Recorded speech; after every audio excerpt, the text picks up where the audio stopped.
B-24 really has always been a good airplane, and it's flown for many years in the CAF, but every once in a while you got to kind of put them down. You got to give them the opportunity to sleep a little bit and let the guys climb all over them and do a lot of improvements. So they did some big projects. They did the fuel tanks, looked over all the engines, and so really I've got no doubts in my mind that we're going to go out and have a good flight today. Okay guys, we're going to do a little mission brief here. Al and I are going to fly. Al's going to be co-pilot. I'll be PIC today. Go out. The mission brief is to do about a 30-45 minute test flight. Make sure everything's running good. Take a look at temps, pressures. All right, let's go fly.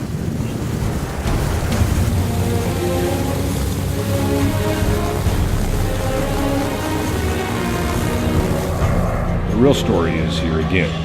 Look to the example of the Tuskegee Airmen overcome adversity and obstacles and rise above adversity and move forward. And sadly, we've done this before, and we know how to do it. Other folks in the industry came to our aid, and it's going to fly again. Thanks to the folks here at Air Corps, it's happening in short order.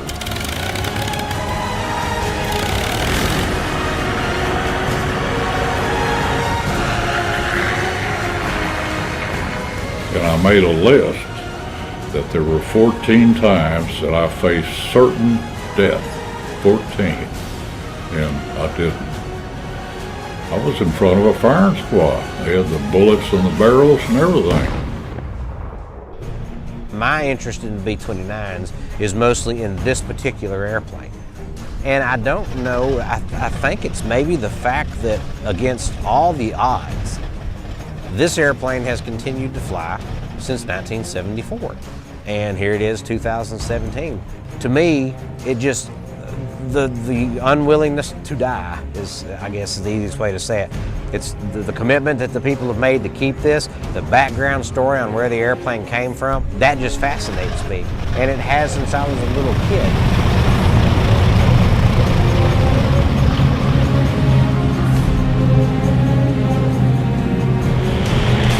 You really got to say Lancaster, and it speaks volumes, doesn't it? And every time I've watched it, I've watched it hundreds and hundreds of times, it always gets me. Every time, it's never failed. It was everybody, I think. Yeah. There ain't another sound like it, you know. And they hit any aircraft fire. And it was, Bullamac said it was slamming us good, man. It sounded like you just picked up a bucket of rock and just threw it both sides of the airplane, you know, when it's going off and the plane was giving it this. And the co-pilot said, come hell or high water, we landing this thing. You remember the good things and the bad things, you know. Our goal is to make the airplane as authentic as possible. So we've got a Nordenbaum sight, we have our top turret rotates around, the tail gun moves, and we've got a bomb rack that's fully functional. So Miss Mitchell flew over 122 missions without any injury to the crew, which was outstanding for the time. And that was another reason why we wanted to honor the crew with restoring our airplane to what Miss Mitchell looked like.